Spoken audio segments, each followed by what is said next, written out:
How to check if strings are equal in Python. Take a string value and variable x.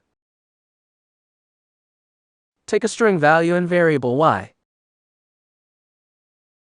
Compare the values in x and y using the equal to comparison operator.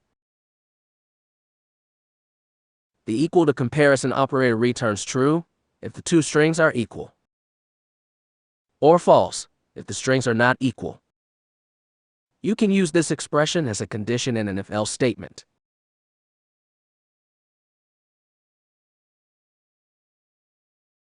Inside the if block, you can write code when the two strings are equal.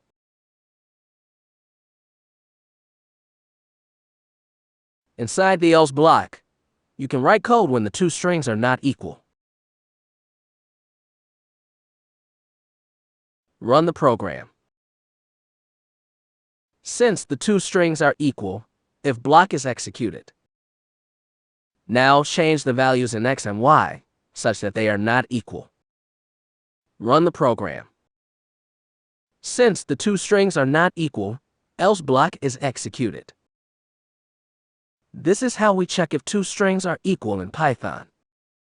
In summary, we have used the equal to comparison operator to check if two strings are equal. Thank you for watching Python courses by CoderBeing. Please like the video, subscribe to our channel, and share.